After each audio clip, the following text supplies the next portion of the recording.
नमस्कार दोस्तों, आज इस वीडियो में हम बात करेंगे खून बढ़ाने वाली दवाई के बारे में। जब भी आपके शरीर में खून की कमी हो जाती है तो खून की कमी होने की वजह से आपके शरीर में कमजोरी आने लगती है, वजन कम हो जाता है, भूख कम लगने लगती है और चक्कर आने लगते हैं। तो खून की कमी को पूरा करने के लिए, खून को तेज़ी से बढ़ाने के लिए इस कैप्सूल का यूज़ किया जाता है। इस कैप्सूल का नाम क्या है वो इस वीडियो में हम जानेंगे और जानेंगे कौन कौन सी बीमारियों में ये कैप्सूल दिया जा सकता है, यूजेज क्या है इसके, खाने के बाद कौन-कौन से साइड इफ़ेक्ट इसके देखने को मिल सकते हैं और कितनी मात्रा में कैप्सूल दिया जाता है पेशेंट को, वो भी इस वीडियो में हम बात करेंगे। तो वीडियो को बिना स्किप किए पूरा देखिएगा, बहुत अच्छी जानकारी आपको मिलेगी।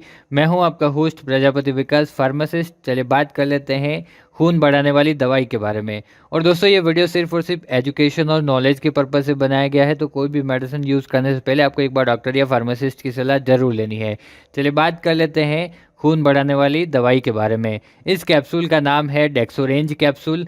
डेक्सोरेंज कैप्सूल के अंदर 3 दवाइयाँ कॉम्बिनेशन में है। पहली है विटामिन बी 12, दूसरा है फॉलिक एसिड और इसके अलावा इसमें जिंक सल्फेट है। तो ये जो दवाई है दोस्तों कॉम्बिनेशन में दी गई है, जो कि खून को बढ़ाती है शरीर में और भी बहुत सारी बीमारियों में काम आती है। जैसे कि इसका उपयोग एनीमिया के ट्रीटमेंट में किया जाता है, जब भी आपके शरीर में एनीमिया हो जाता है। दरअसल एनीमिया में क्या होता है, खून की कमी हो जाती है और ये होता है आयरन की वजह से। तो जब खून की कमी होगी शरीर में तो आपके शरीर में थकान होने लगेगी और चक्कर आने लगेंगे, भूख कम हो जाती है, तो उसके लिए डेक्सोरेंज कैप्सूल दिया जाता है। इसके अलावा ये कैप्सूल प्रेगनेंसी के दौरान भी देते हैं, ताकि प्रेगनेंसी में जो खून की कमी है वो कम ना हो। इसके अलावा इसका उपयोग पीरियड्स के दौरान भी किया जाता है। देखिए, पीरियड्स में क्या होता है, ज़्यादा ब्लड लॉस हो जाता है।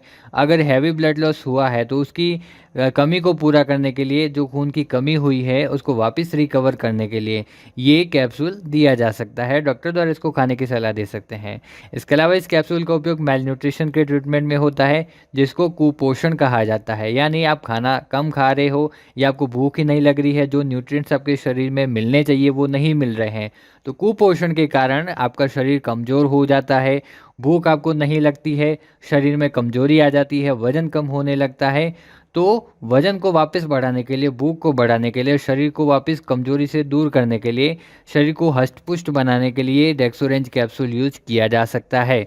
इसके अलावा ये कैप्सूल कब काम आता है, ऑपरेशन के दौरान क्या होता है या एक्सीडेंट की वजह से ब्लड लॉस हो जाता है, सर्जरी के बाद में अगर कहीं ब्लड लॉस हो रहा है, तो उसको ट्रीट करने के लिए, खून की कमी को वापस पूरा करने के लिए, इसकी कमी को रोकने के लिए, जो खून की कमी हुई है उसको रोकने के लिए डेक्सोरेंज कैप्सूल यूज़ किया जाता है, जो कि इसकी रिक्वायरमेंट को पूरा करता है।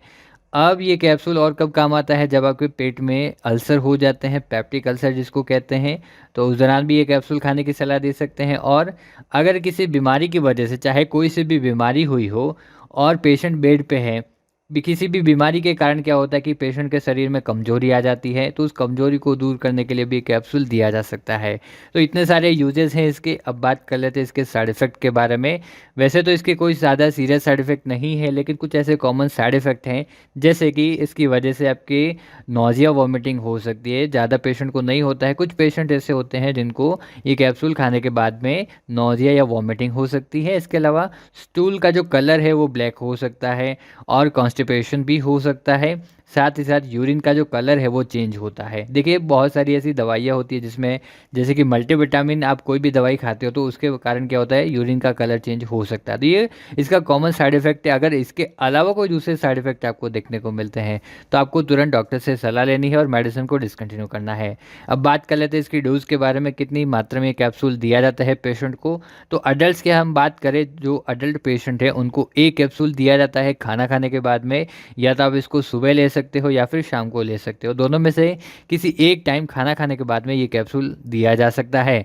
और ये कैप्सूल दोस्तों, अगर किसी को नोज़िया वॉमिटिंग हो रही है, यानी कैप्सूल खाने के बाद में उल्टी अगर होती है, तो इसको खाने का दूसरा तरीका भी है। आप इसको खाना खाने के साथ में ले सकते हो, यानी खाना खाते दौरान इस कैप्सूल का आप यूज़ कर सकते हो, ताकि नोज़िया वॉमिटिंग नहीं होगी।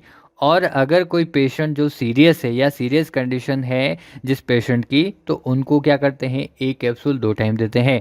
एक कैप्सूल सुबह और एक कैप्सूल शाम को, दोनों टाइम खाना खाने के बाद में ये कैप्सूल दिया जाता है। और ये ट्रीटमेंट 1 से 3 महीने तक चलता है, या फिर ये 1 साल तक भी लंबा चल सकता है। ये डिपेंड करता है पेशेंट की कंडीशन पे।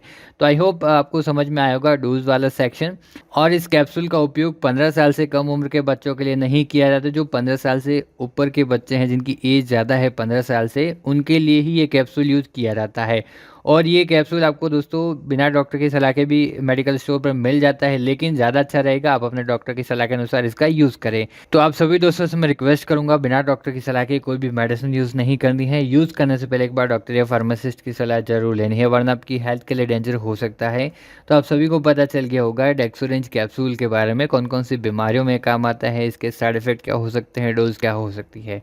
आई होप वीडियो आपके लिए हेल्पफुल होगा। चैनल पर नए हो तो चैनल को सब्सक्राइब करके रखिएगा। ऐसे ही नई-नई वीडियोज़ आपको इस चैनल पर मिलती रहेगी। धन्यवाद।